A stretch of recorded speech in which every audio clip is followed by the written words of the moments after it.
কোথায় ঘুমিয়ে আছেন ঢাকার নবাবরা? আজকে জানবো রাজধানী ঢাকার ইতিহাস ও ঐতিহ্যের সঙ্গে জড়িয়ে থাকা নবাব পরিবারের সমাধি সম্পর্কে। সম্পূর্ণ ভিডিও জুড়ে আমাদের সাথেই থাকুন আর জানুন এই সমাধি সম্পর্কে।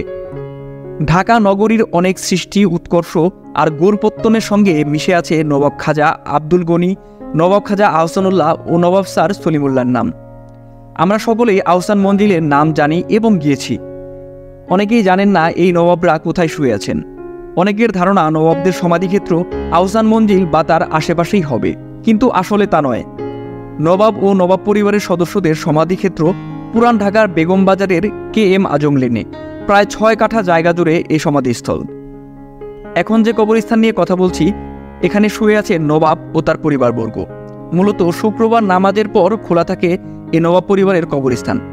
তাছাড়া কোনো দর্শনার্থী গেলে আশেপাশে শাহাবুদ্দিন নামের খোঁজ করলেই পাওয়া যায় শাহাবুদ্দিনকে, যিনি এ কবরস্থান দেখাশোনা করেন। সমাধিস্থলের মূল ফটক দিয়ে ঢুকতেই চোখে পড়ে নবাব আহসানুল্লাহর সমাধি।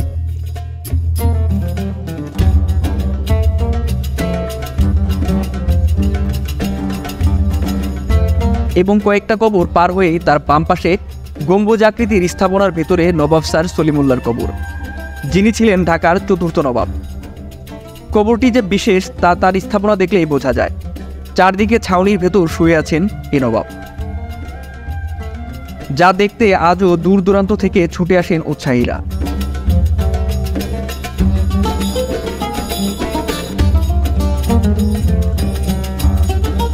তার পাশেই ঘুমিয়ে আছেন স্যার সলিমুল্লাহর ছেলে নবাব খাজা হাবিবুল্লাহ বাহাদুর। জীর্ণশীর্ণ এ কবরেই শুয়ে আছেন ঢাকার 5ম নবাব। এই অংশে আরও বেশ কয়েকটি কবর রয়েছে, যা সবাই একে অন্যের রক্তের সম্পর্কের। পাশাপাশি ঘুমিয়ে আছেন খাজা সিকান্দার ও সৈয়দা ফাতেমা জোহরা। তারা নবাবজাদা হাবেজুল্লাহর পুত্র ও পুত্রবধূ। কবরের উপর ছড়িয়ে থাকা ফুলের পাপড়ি দেখলেই বোঝা যায় বেশ যত্নে আগলে রাখা হয়েছে তাদের। তার পাশেই ঘুমিয়ে আছেন খাজা জাইন নাসরুল্লাহ ও হাফিজ সিকান্দারের স্ত্রী আরমানা সিকান্দার।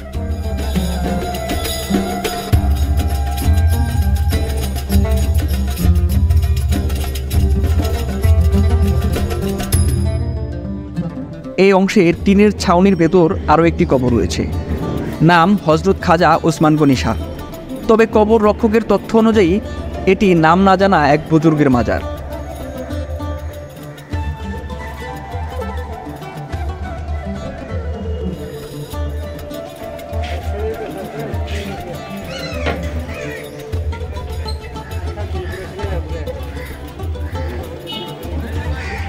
গোটা কবরস্থানকে ভাগ করা হয়েছে 3টি ভাগে। 3 ভাগের মাঝখান দিয়ে চলে গেছে 3টি রাস্তা।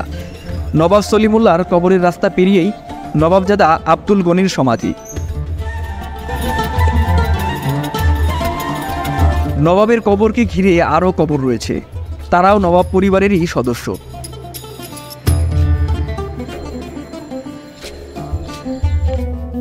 কবরস্থানের শেষ সীমানা ঘেঁষে শেওলাধরা পাশাপাশি ঘুমিয়ে আছেন সৈয়দা সাগিরা বানু ও নুরুল হোসাইন বাহাদুর। তার একটু দূরেই খাজা জাইন নিয়াজ ও খাজা মঈনুদ্দিনের সমাধি। এখানে গায়ে গা ঘেঁষে দাঁড়িয়ে আছে অনেকগুলো কবর। তাদের সবাই নবাব পরিবারের সদস্য। কবরগুলোর গায়ে যত্নের ছাপ থাকলেও নাম ফলক থেকে মুছে গেছে অনেকের নাম। যাদের নাম উদ্ধার করা সম্ভব হয়েছে তারা হচ্ছেন সৈয়দ জামিল হাসান, KM আকমল, আম্বিন আজম। গোটা কবরস্থান বেশ ছায়া ঘেরা, গাছগাছালির অভাব নেই। কোনো কবরের বুক চিরে দাঁড়িয়ে আছে কামিনী ফুল গাছ, প্রকাণ্ড বৃক্ষের ছায়ায় কোনো কবর।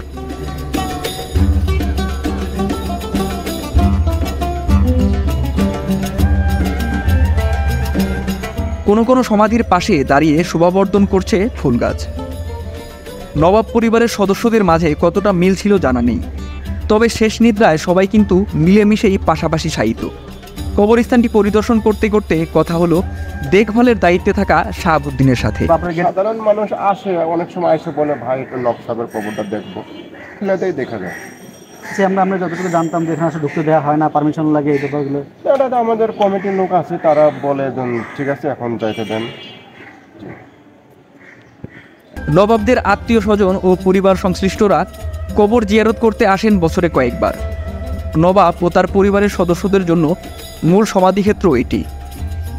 পাশের সমাধিক্ষেত্রটি নবাব পরিবারের আত্মীয় স্বজনদের। এটি নিয়ে কথা বলবো অন্য একটি ভিডিওতে।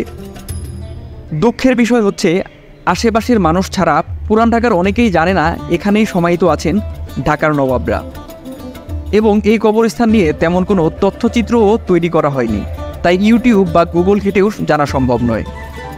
আমাদের থেকে আস্তে আস্তে ইতিহাস আড়াল হয়ে যাচ্ছে। এই নবাবরা আমাদের ইতিহাসের অংশ।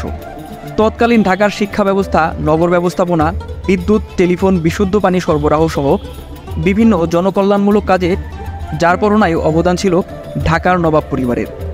জানা যায় ঢাকা বিশ্ববিদ্যালয়, সলিমুল্লাহ মুসলিম এতিমখানা, আহসানুল্লাহ স্কুল অফ ইঞ্জিনিয়ারিং প্রতিষ্ঠান, যা বর্তমানে বুয়েট, ইতিহাস বাকল্যান্ড বাঁধ নির্মাণ, এগুলো ঢাকার নবাব পরিবারের গুরুত্বপূর্ণ অবদান। এছাড়া শিল্প, সাহিত্য, সংস্কৃতির বিস্তারেও ছিল নবাব পরিবারের অবদান।